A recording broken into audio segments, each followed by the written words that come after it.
ಆತ್ಮೀಯ ವೀಕ್ಷಕರೇ, Royce and creations YouTube ಚಾನಲ್ಗೆ ನಿಮಗೆ ಸ್ವಾಗತ. ಇಂದಿನ ಈ ವಿಡಿಯೋದಲ್ಲಿ 10ನೇ ತರಗತಿಯ ಪ್ರಥಮ ಭಾಷೆ ಕನ್ನಡ ವಿಷಯದ ಅತಿ ಸಂಭವನೀಯ ಪ್ರಶ್ನೆಗಳ ಒಂದು ಸ್ಕೋರಿಂಗ್ ಪ್ಯಾಕೇಜನ್ನು ನಾನು ನಿಮ್ಮ ಜೊತೆ ಶೇರ್ ಮಾಡ್ತಾ ಇದ್ದೀನಿ ಮಕ್ಕಳ. ಸೊ ಇದರಲ್ಲಿ ಕ್ವಶನ್ ಆನ್ಸರ್ಸ್ ಎರಡನ್ನೂ ಸಹ ನಿಮಗೆ ಕೊಟ್ಟಿದ್ದೀನಿ. ಸೊ ಇದು ಪಾರ್ಟ್ 1 ಮತ್ತು ಪಾರ್ಟ್ 2 ವೀಡಿಯೋಸ್ಗಳನ್ನು ನಿಮ್ಮ ಜೊತೆ ಶೇರ್ ಮಾಡ್ತಾ ಇದ್ದೀನಿ. ಸೊ ಹಾಗಾಗಿ ಪೂರ್ತಿಯಾಗಿ ನೋಡಿ, ಈ ವಿಡಿಯೋದಿಂದ ಉಪಯೋಗವನ್ನು ಪಡೆದುಕೊಳ್ಳಿ. ಎಷ್ಟೋ ಕ್ವಶನ್ ಆನ್ಸರ್ಸ್ಗಳು ಇದರಲ್ಲಿ ರಿಪೀಟ್ ಆಗ್ತಾ ಇರ್ತವೆ, ಹಾಗಾಗಿ ಇದನ್ನು ನೋಡಿ ಇದರ ಉಪಯೋಗವನ್ನು ಪಡೆದುಕೊಳ್ಳಿ ಮಕ್ಕಳ. ಸೊ ಮೊದಲನೇದಾಗಿ ನಾನು ಡೈರೆಕ್ಟಾಗಿ 1 ಅಂಕದ ಪ್ರಶ್ನೆಗಳಿಗೆ ಹೋಗ್ತಾ ಇದ್ದೀನಿ ಮಕ್ಕಳು, ಯಾಕೆಂದರೆ ವೆರಿ ಇಂಪಾರ್ಟೆಂಟ್. ಈಸಿಯಾಗಿ ನಿಮಗೆ 7 ಅಂಕಗಳು 1 ಅಂಕದಲ್ಲೇ ಸಿಗ್ತವೆ. ಹಾಗಾಗಿ ಎಲ್ಲ ಪಾಠಗಳು ಒಟ್ಟಾರೆ ನಿಮಗೆ ಯಾವೆಲ್ಲ ರೀತಿ ಪ್ರಶ್ನೆಗಳು ಬರ್ಬೋದು ಅವನ್ನು ನಾವು ನೋಡ್ತಾ ಹೋಗೋಣ. ಮೊದಲನೇದಾಗಿ, ಭಾಷೆ ಯಾವುದಕ್ಕೆ ಸಾಧನವಾಗಿದೆ? ಸೊ ಅದು ನಮ್ಮ ಸುತ್ತಮುತ್ತಲಿನವರೊಡನೆ ವ್ಯವಹರಿಸುವುದಕ್ಕೆ ಮತ್ತು ವಿಚಾರ ವಿನಿಮಯ ಮಾಡಿಕೊಳ್ಳೋಕ್ಕೆ ಭಾಷೆ ಅಮೂಲ್ಯವಾಗಿದೆ. ನೆಕ್ಸ್ಟ್, ಪ್ರಾಣಿಗಳು ತಮ್ಮ ಮಕ್ಕಳಿಗೆ ಯಾವ ವಿಚಾರವಾಗಿ ತರಬೇತನ್ನು ಕೊಡ್ತಾರೆ?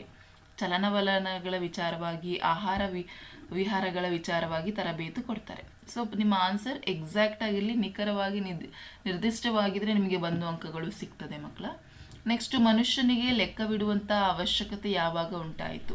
ಸೊ ನವಶಿಲಾಯುಗದ ಮಾನವನು ಸಂಚಾರಿ ಜೀವನವನ್ನು ತ್ಯಜಿಸಿ ಒಂದೆಡೆ ಬೀಡು ಬಿಟ್ಟು ಆಸ್ತಿ, ಮನೆ, ಬದುಕು ಮೊದಲಾದ ಭಾವನೆಗಳನ್ನು ತಳೆಯುವುದಕ್ಕೆ ಪ್ರಾರಂಭಿಸಿದಿಂದ ಲೆಕ್ಕವಿಡುವ ಅವಶ್ಯಕತೆ ಉಂಟಾಗ್ತದೆ.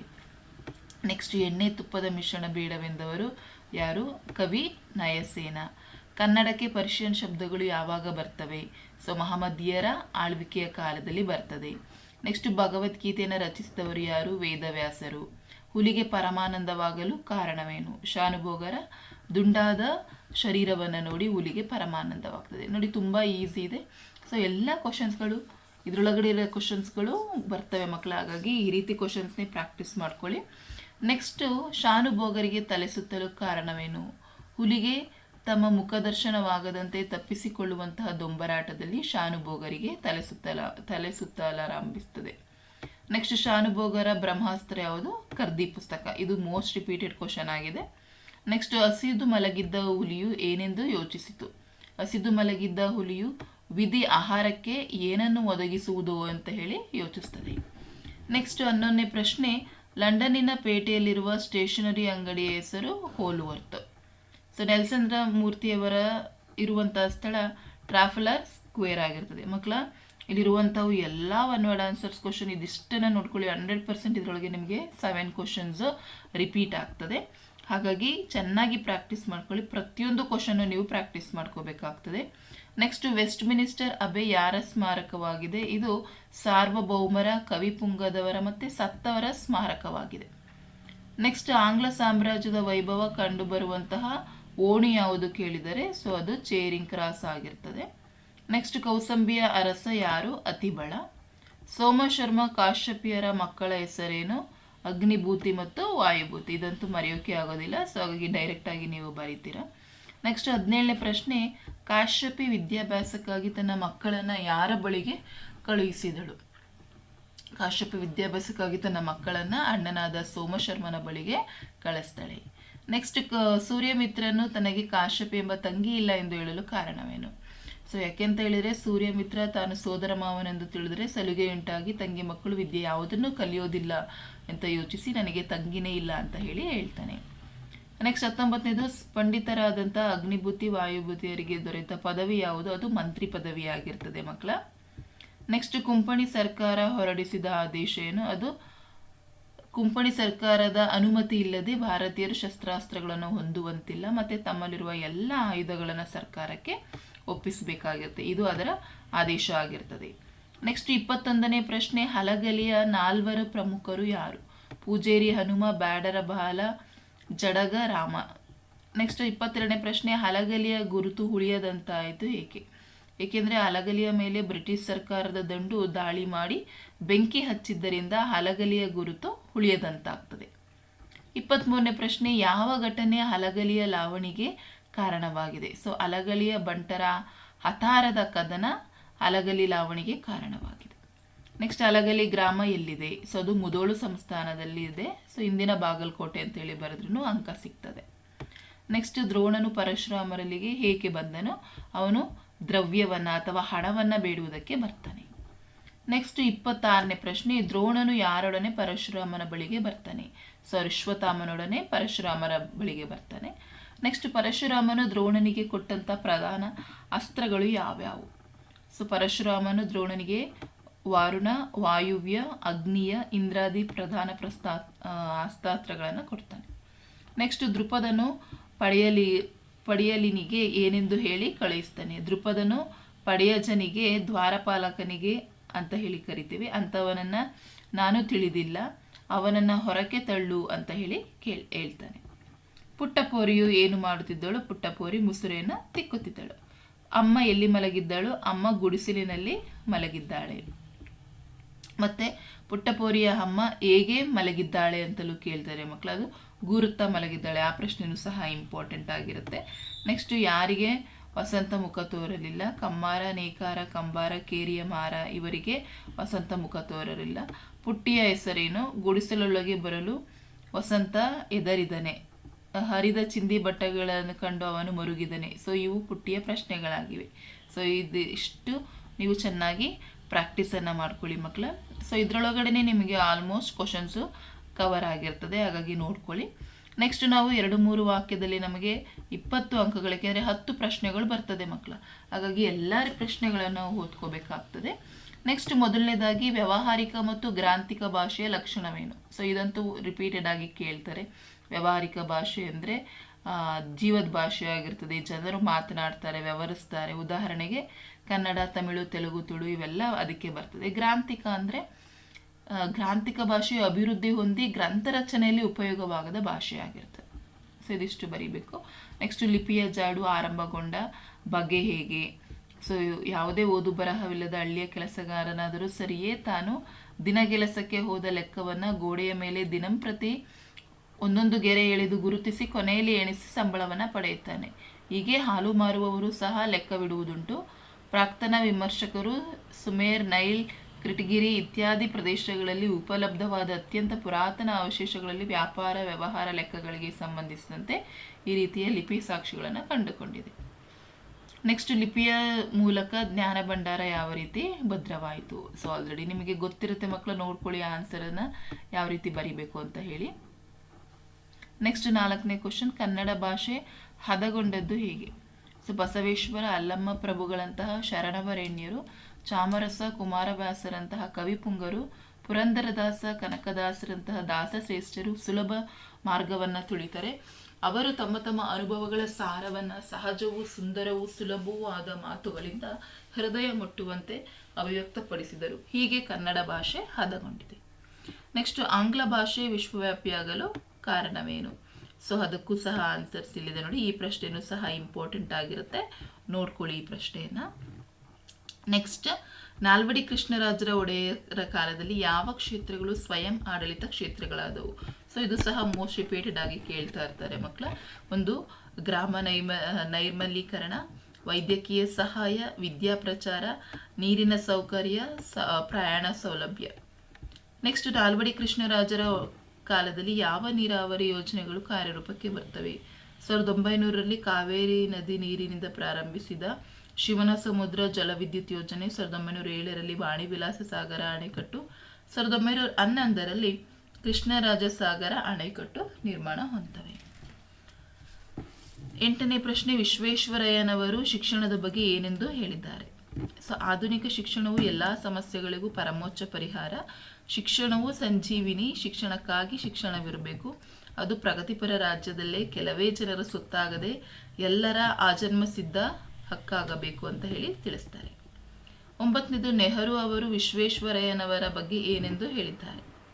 ಸೊ ನೆಹರು ಅವರು ವಿಶ್ವೇಶ್ವರಯ್ಯ ಬಗ್ಗೆ ದುರಾದೃಷ್ಟವಶಾತ್ ಭಾರತೀಯರಾದ ನಾವು ಹೆಚ್ಚು ಮಾತನಾಡುವವರು ಮತ್ತು ನುಡಿದಂತೆ ನಡೆಯಲಾರೆವೆಂಬ ದೂಷಣೆಗೆ ಒಳಗಾಗಿದ್ದೇವೆ. ಆದರೆ ತಾವು ಈ ಮಾತಿಗೆ ಬಹುದೊಡ್ಡ ರೀತಿಯಲ್ಲಿ ಹೊರತಾಗಿದ್ದೀರಿ. ತಾವು ಕಡಿಮೆ ಮಾತನಾಡಿದ್ದೀರಿ, ಹೆಚ್ಚು ಕೆಲಸ ಮಾಡಿದ್ದೀರಿ. ತಮ್ಮಿಂದ ಕಲಿಯೋಣ ಅಂತ ಹೇಳಿ ಹೇಳ್ತಾರೆ. ನೆಕ್ಸ್ಟ್ ಹಣಕಾಸು ನೀತಿಯಲ್ಲಿ ವಿಶ್ವೇಶ್ವರಯ್ಯನವರು ಮಾಡಿದ ಮಾರ್ಪಾಡುಗಳು. ಸೊ ಈ ಕ್ವಶನ್ನು ಸಹ 2 ಬಾರಿ ರಿಪೀಟ್ ಆಗಿದೆ ನಿಮ್ಮ ಮಾಡೆಲ್ ಕ್ವಶನ್ ಪೇಪರಲ್ಲೂ ಸಹ.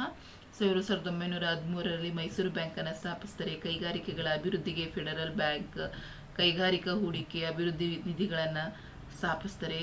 ಆಮೇಲೆ ಜೀವ ವಿಮಾ ಯೋಜನೆಯನ್ನು ಜಾರಿಗೆ ತರ್ತಾರೆ. ರೈತರಿಗೆ ಹಾಗೂ ಕರಕುಶಲ ಕೆಲಸಗಾರರಿಗೆ ಸಾಲದ ಸೌಲಭ್ಯ ನೀಡಲು ಸಹಕಾರಿ ಕ್ಷೇತ್ರಗಳನ್ನು ಬಲವರ್ಧನೆಗೊಳಿಸ್ತಾರೆ. ಪ್ರಾಂತೀಯ ಸಹಕಾರಿ ಬ್ಯಾಂಕುಗಳನ್ನು ಸ್ಥಾಪಿಸ್ತಾರೆ. ರಾಜ್ಯದ ಆಸ್ತಿಯನ್ನು ಹೆಚ್ಚಿಸಿ ಆದಾಯ ತರುವುದರ ಮೂಲಕ ಅಭಿವೃದ್ಧಿ ಕಾರ್ಯಗಳ ಪ್ರಭಾವವನ್ನು ಅಳೆಯಲು ಅನುಕೂಲವಾಗುವಂತೆ ಆಯವ್ಯಯದಲ್ಲಿ ಹೊಸ ದೃಷ್ಟಿಕೋನವನ್ನು ಕಂಡುಕೊಳ್ತಾರೆ. ನೆಕ್ಸ್ಟ್, ಓಲ್ವರ್ತ್ ಅಂಗಡಿಯಲ್ಲಿ ಸಿಗುವ ವಸ್ತುಗಳು ಯಾವ್ಯಾವು? ಸೊ ಇದು ಸಹ ಮೋಸ್ಟ್ ಇಂಪಾರ್ಟೆಂಟ್, ನೋಡ್ಕೊಳ್ಳಿ ಮಕ್ಕಳ. ನೆಕ್ಸ್ಟ್, ಲಂಡನ್ನಿನ ಹೆಣ್ಣು ಮಕ್ಕಳು ಯಾವ ಯಾವ ಕೆಲಸದಲ್ಲಿ ನಿರತಯುಕ್ತರಾಗಿರ್ತಾರೆ ಅದು ಸಹ ನೋಡಿ. ನೆಕ್ಸ್ಟ್, ಟೊಪ್ಪಿಗೆಯ ವಿಶೇಷತೆಯನ್ನು ಲೇಖಕರು ಯಾವ ರೀತಿ ದಾಖಲಿಸಿದ್ದಾರೆ? ಸೊ ಈ ಕ್ವಶನ್ ಸಹ ಈ ಪಾಠದಿಂದ ಇಂಪಾರ್ಟೆಂಟ್ ಆಗಿರುವಂಥ ಒಂದು ಕ್ವಶನ್ ಆಗಿರ್ತದೆ. ನೆಕ್ಸ್ಟ್, ಪೋಯೆಟ್ ಕಾರ್ನರಲ್ಲಿ ಯಾವ ಯಾವ ಕವಿಗಳ ಸಮಾಧಿಗಳಿವೆ? ಸೊ ಅಲ್ಲಿ ಮಕ್ಯಾಲೆ, ಜಾನ್ಸನ್, ಗೋಲ್ಡ್ ಸ್ಮಿತ್, ಡ್ರೈಡನ್, ಬೆನ್ ಜಾನ್ಸ್, ವುಡ್ವರ್ಡ್ಸ್ ಮುಂತಾದ ಕವಿಗಳ ಸಮಾಧಿಗಳು ಇದ್ದಾವೆ. ನೆಕ್ಸ್ಟ್, ಸಾಮ್ರಾಟರ ಅಭಿಷೇಕವಾಗುವ ಸಿಂಹಾಸನದ ಮೇಲಿರುವ ಕಲ್ಲುಪಾಟಿಯ ವಿಶೇಷತೆ. ಸೊ ಇಲ್ಲಿ ರಾಜ್ಯಾಭಿಷೇಕ ಆಗುವಾಗ ಅವರ ಸಿಂಹಾಸನದ ಮೇಲೆ ಒಂದು ಕಲ್ಲುಪಾಟಿಯನ್ನು ಹಾಕ್ತಾರೆ. ಪಟ್ಟಾಭಿಷೇಕವಾಗುವ ಮಾತ್ರ ಅಲ್ಲಿ ಸಾಮ್ರಾಟರು ಕೂರಬೇಕು. ಈ ಶಿಲೆಯನ್ನು ಒಳಗೊಂಡ ಸಿಂಹಾಸನವು ವೆಸ್ಟ್ ಮಿನಿಸ್ಟರ್ ಮಂದಿರದಲ್ಲಿ ಒಂದು ಭಾಗದಲ್ಲಿರ್ತದೆ. ಇದನ್ನು ಸ್ಟೋನ್ ಆಫ್ ಸ್ಕೂನ್ ಅಂತ ಹೇಳಿ ಕರೆಯಲಾಗ್ತದೆ. 3ನೇ ಎಡ್ವರ್ಡ್ ಸ್ಕಾಟ್ಲ್ಯಾಂಡಿನ ಅರಸರಿಂದ ಇದನ್ನು ಕಿತ್ಕೊಂಡು ಬಂದಿರ್ತಾನೆ. ನೆಕ್ಸ್ಟ್, ರಾಜ್ಯಸಭೆಯಲ್ಲಿ ಅಗ್ನಿಭೂತಿ ವಾಯುಭೂತಿಯರನ್ನು ಮೂರ್ಖರೆಂದು ತೀರ್ಮಾನಿಸಿದ್ದೇಕೆ? ಸೊ ಇದು ಸಹ ನಿಮಗೆ ಅಗ್ನಿಭೂತಿ ವಾಯುಭೂತಿ ಪಾಠದಿಂದ ಕೇಳುವಂಥದ್ದು.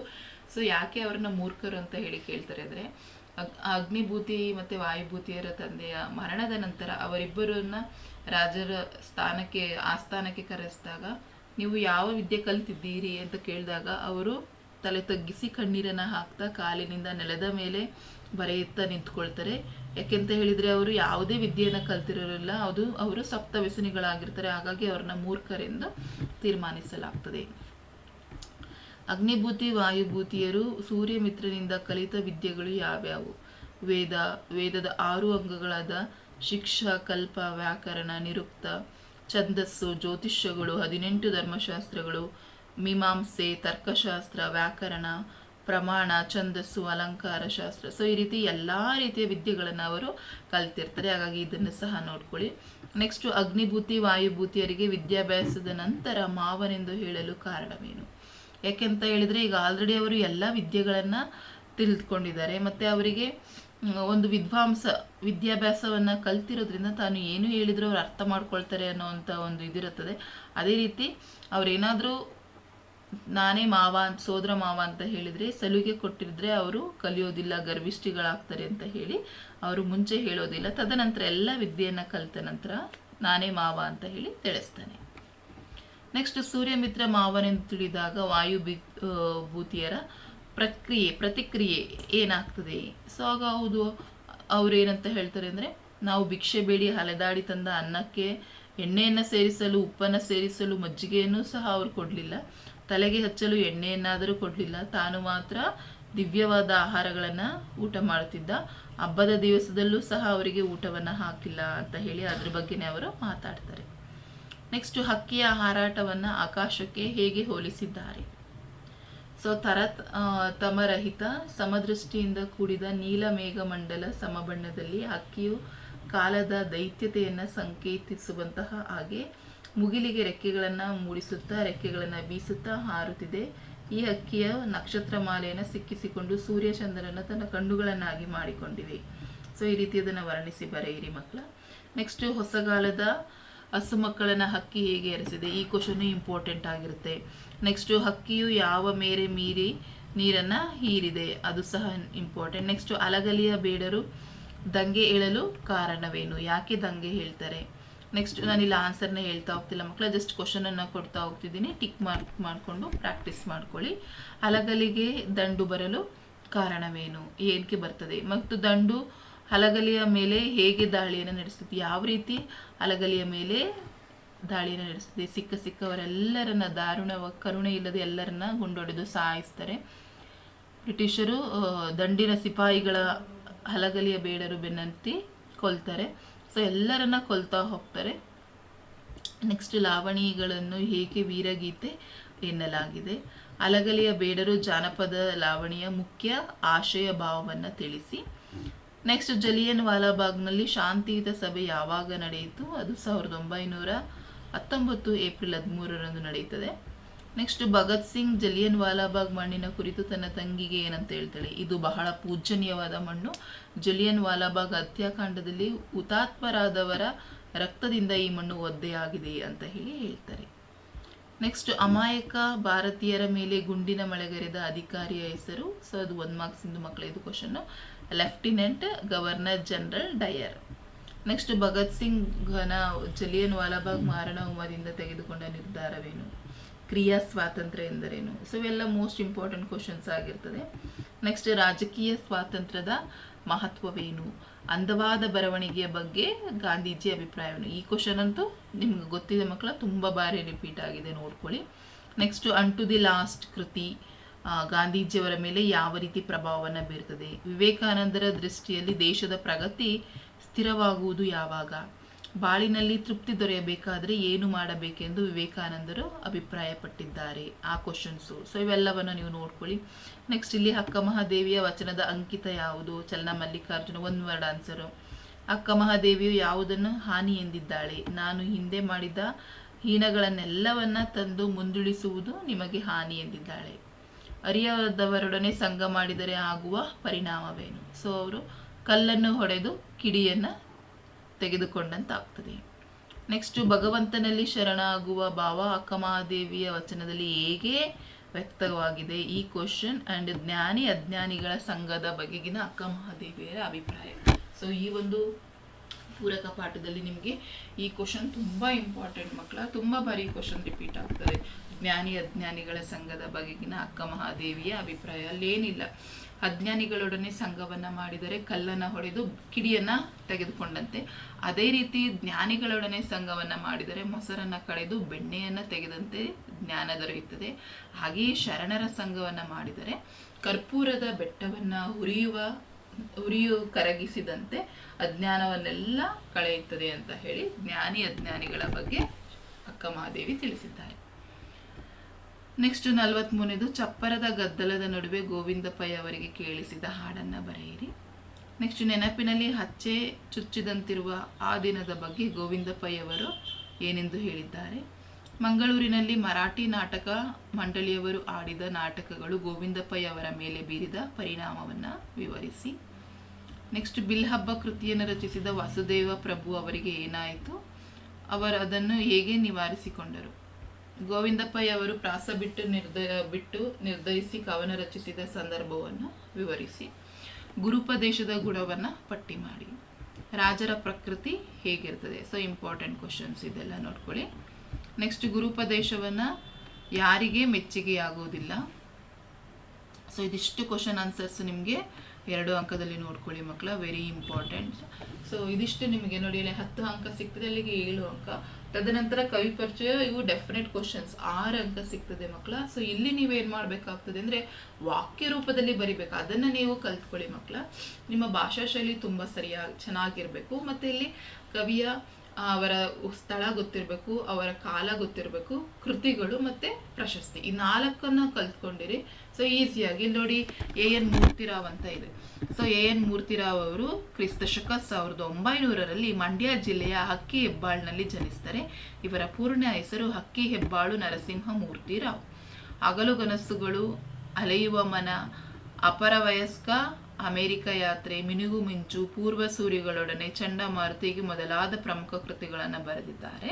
ಚಿತ್ರಗಳು ಪತ್ರಗಳು ಎಂಬ ಕೃತಿಗೆ ಕೇಂದ್ರ ಸಾಹಿತ್ಯ ಅಕಾಡೆಮಿ ಪ್ರಶಸ್ತಿ, ದೇವರು ಎಂಬ ಕೃತಿಗೆ ಪಂಪ ಪ್ರಶಸ್ತಿ, ಮತ್ತು ಮೈಸೂರು ವಿಶ್ವವಿದ್ಯಾಲಯದಿಂದ ಗೌರವ ಡಾಕ್ಟರ್ ಲಿಟ್ರೇಚರ್ ಪದವಿಯೂ ಸಹ ಅವರಿಗೆ ನೀಡಿದೆ.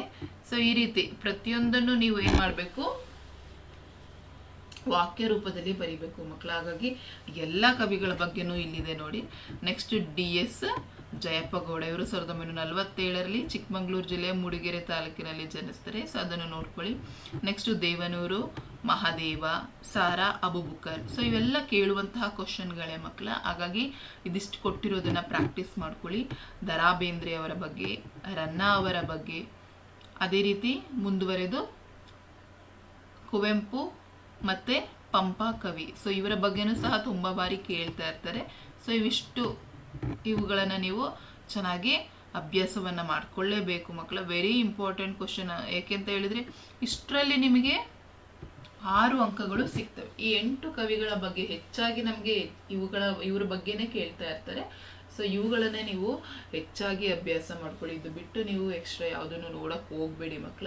ಸೊ ಇದಿಷ್ಟರಲ್ಲಿ ನೀವು ಕಲ್ತ್ಕೊಂಡ್ರೆ 6 ಅಂಕಗಳು ಸಿಗ್ತದೆ. ಸೊ ಅಲ್ಲಿಗೆ ನಿಮಗೆ ನೋಡಿ 10 ಅಂಕ 20 ಅಂಕ ಆಯಿತು, ಪ್ಲಸ್ 7 ಅಂಕ ಪ್ಲಸ್ 6 ಅಂಕ. ಸೊ ಬಹಳ ಈಸಿಯಾಗಿ ನೀವು ಇಲ್ಲಿ 33 ಅಂಕಗಳನ್ನು ನೀವು ಗಳಿಸ್ಲಿಕ್ಕೆ ಸಾಧ್ಯ ಆಯಿತು. ಹಾಗಾಗಿ ಅದೆಷ್ಟನ್ನು ಪ್ರಾಕ್ಟೀಸ್ ಮಾಡ್ಕೊಳ್ಳಿ. ನೆಕ್ಸ್ಟ್ ನಾವು ಛಂದಸ್ಸಿಗೆ ಬಂದರೆ ವೆರಿ ಇಂಪಾರ್ಟೆಂಟ್. ಒಂದು ನಿಮಗೆ ಪ್ರಸ್ತಾರ ಹಾಕಿ ಗಣ ವಿಂಗಡಿಸಿ ಛಂದಸ್ಸನ್ನು ಬರೀಲಿಕ್ಕೆ ಕೊಡ್ತಾರೆ. ಸೊ ಇಲ್ಲಿ ನಿಮಗೆ ಹಿಂಟ್ ಗೊತ್ತಿರಬೇಕು ಮಕ್ಕಳು. ನಿಮಗೆ ಕೇಳುವಂಥದ್ದು ಛಂದಸ್ಸಿಗೆ ಬಂದರೆ ಮಕ್ಕಳ, ಒಂದು ಕಂದ ಪದ್ಯ ಅಥವಾ ಭಾಮಿನಿ ಷಟ್ಪದಿ ಅಥವಾ ವಾರ್ಧಕ ಷಟ್ಪದಿ ಅಥವಾ ಉತ್ಪಲ ಮಾಲಾವೃತ್ತ ಅಥವಾ ಚಂಪಕ ಮಾಲಾವೃತ್ತ, ಇಷ್ಟರೊಳಗಡೆ ಒಂದು ಕ್ವಶನ್ ಇರ್ತದೆ ಮಕ್ಕಳ. ಇದು ಬಿಟ್ಟು ಬೇರೆ ಇರೋದಿಲ್ಲ. ಮತ್ತೆ ನಿಮಗೆ 2 ಲೈನ್ ಕೊಟ್ಟಿದ್ದಾರೆ ಅಂದರೆ ಅದು ಕಂದ ಪದ್ಯದಲ್ಲೇ ಇರ್ತದೆ. ಒಂದು ಲೈನ್ ಇದೆ, ಅದು ಖ್ಯಾತ ಕರ್ನಾಟಕ ವೃತ್ತಗಳು, ಅದು ಉತ್ಪಲ ಮಾಲಾ ವೃತ್ತ ಆಗಿರ್ಬೋದು ಅಥವಾ ಚಂಪಕ ಮಾಲಾ ವೃತ್ತ. 3 ಲೈನ್ ಕೊಟ್ಟಿದ್ದಾರೆ, ಭಾಮಿನಿ ಷಟ್ಪದಿ ಅಥವಾ ವಾರ್ಧಕ ಷಟ್ಪದಿ, ಇವೆರಡರಲ್ಲಿ ಇರ್ತದೆ. ಸೊ ನಿಮ್ಗೆ ಇಲ್ಲಿ ಏನು ಮಾಡಬೇಕು, ಫಸ್ಟ್ ಪ್ರಸ್ತಾರ ಹಾಕಿ ಗಣ ವಿಭಾಗಿಸಿದ ತಕ್ಷಣ ಗೊತ್ತಾಗುತ್ತೆ ಅದು ಯಾವ ಛಂದಸ್ಸಿಗೆ ಬರುವಂಥದ್ದು. ಸೊ 3-4 ಬರ್ತಾ ಇದೆ ಅಂತ ಹೇಳಿದ್ರೆ, ಸೊ ಆಬ್ವಿಯಸ್ಲಿ ಅದೇನಾಗಿರ್ತದೆ ಮಕ್ಕಳ, ಭಾಮಿನಿ ಷಟ್ಪದಿ ಆಗಿರ್ತದೆ. ಅರ್ಥ ಆಗ್ತಾ ಇದೆಯಾ? 3-4 ಬಂದ್ರೆ ಭಾಮಿನಿ ಷಟ್ಪದಿಗೆ ಬರ್ತದೆ. 4-4 ಬರ್ತಾ ಇದ್ರೆ ಅದು ಕಂದ ಪದ್ಯ. ಅರ್ಥ ಆಗ್ತಾ ಇದೆಯಾ? 5-5 ಬಂದ್ರೆ ಅದು ವಾರ್ಧಕ ಷಟ್ಪದಿ. ಇದಿಷ್ಟನ್ನ ನೆನ್ಪಿಟ್ಕೊಳ್ಳಿ. ಖ್ಯಾತ ಕರ್ನಾಟಕ ವೃತ್ತಗಳಿಗೆ ನಿಮಗೆ ಗೊತ್ತಿರಬೇಕು. ಇದು ಒಂದೊಂದಕ್ಕೂ ಸಹ ಒಂದೊಂದಿದೆ. ಸೊ ನಿಮಗೆ ಅಲ್ಲಿ ನೆನಪಿಟ್ಕೊಳ್ಳಿ, ಯಮತ ರಾಜ ಬಾನ ಸಲಗಂ, ಇದಿಟ್ಕೊಂಡು ನಿಮಗೆ ಆ ಪ್ರಸ್ತಾರವನ್ನ ಹಾಕಿ ಗಣ ವಿಭಾಗಿಸಿದಾಗ ಯಾವಾಗ ಬಗಣ ಬರ್ತದೆ, ರಗಣ ಯಾವಾಗ ಬರ್ತದೆ, ನಗಣ ಯಾವಾಗ ಬರ್ತದೆ, ಅದು ನಿಮಗೆ ಗೊತ್ತಿದ್ರೆ ಈಸಿಯಾಗಿ ಬರೆದ್ಬಿಟ್ಟು ಉತ್ಪಲ ಮಾಲಾ ವೃತ್ತಕ್ಕೆ ಯಾವುದು, ಮತ್ತೆ ಇದಕ್ಕೆ ಉತ್ಪಲ ಮಾಲಾ ವೃತ್ತಕ್ಕೆ ಯಾವ್ದು ಬರ್ತದೆ, ಚಂಪಕ ಮಾಲಾ ವೃತ್ತಕ್ಕೆ ಯಾವ್ದು ಬರ್ತದೆ. ಸೊ ಹಾಗಾಗಿ ಇದನ್ನ ನೋಡ್ಕೊಂಡು ನೀವು ಪ್ರಾಕ್ಟೀಸನ್ನು ಮಾಡ್ಕೋಬೇಕು ಮಕ್ಕಳ. ಯಾಕೆಂದ್ರೆ ಇಲ್ಲಿ ನಿಮಗೆ 3 ಅಂಕಗಳು ಸಿಗುವಂತಹ ಒಂದು ಇದಾಗಿರ್ತದೆ ಮಕ್ಕಳ. ಹಾಗಾಗಿ ನೀವು ಈ 3 ಅಂಕಗಳನ್ನು ನೀವು ಮಿಸ್ ಮಾಡ್ಕೊಳ್ಳಂಗೆ ಇರೋಂಗಿಲ್ಲ ಮಕ್ಕಳ. ಯಾವುದಾದ್ರೂ ಒಂದನ್ನು ನೀವು ನೋಡ್ಕೊಳ್ಳಿ. ಚಂಪಕ ಮಾಲಾ ವೃತ್ತ ಮತ್ತು ಉತ್ಪಲ ಮಾಲಾ ವೃತ್ತಕ್ಕೆ ನಿಮಗೆ ಗೊತ್ತಿರ್ತದೆ. ನೀವು ಅದನ್ನು ನಜಬಜ ಜಜರ ಬಂದರೆ ಚಂಪಕ ಮಾಲಾ ವೃತ್ತ ಆಗಿರ್ತದೆ ಮಕ್ಕಳ. ಸೊ ಹಾಗಾಗಿ ಯಾವುದನ್ನು ಸಹ ಕನ್ಫ್ಯೂಷನ್ ಮಾಡ್ಕೊಬೇಡಿ. ಕಂದ ಪದ್ಯದು ಗೊತ್ತಿದೆ, ವಾರ್ಧಕ ಷಟ್ಪದಿ, ಭಾಮಿನಿ ಷಟ್ಪದಿಯು ಸಹ ಗೊತ್ತಿದೆ. ಅರ್ಥ ಆಗ್ತಿದೆಯಲ್ಲ? ನೆಕ್ಸ್ಟ್ ವಿಡಿಯೋದಲ್ಲಿ ಉಳಿದಂತಹ ಕ್ವಶನ್ ಆನ್ಸರ್ಸ್ಗಳು ಯಾವೆಲ್ಲ ಹೊತ್ಕೋಬೇಕು ಅವುಗಳನ್ನು ನನ್ನ ಈ ಸ್ಕೋರಿಂಗ್ ಪ್ಯಾಕೇಜ್ ಪಾರ್ಟ್ 2 ನಲ್ಲಿ ನಿಮ್ಮ ಜೊತೆ ಶೇರ್ ಮಾಡ್ತೀನಿ ಅಂತ ಹೇಳ್ತಾ ವಿಡಿಯೋನ ಎಂಡ್ ಮಾಡ್ತಾ ಇದ್ದೀನಿ.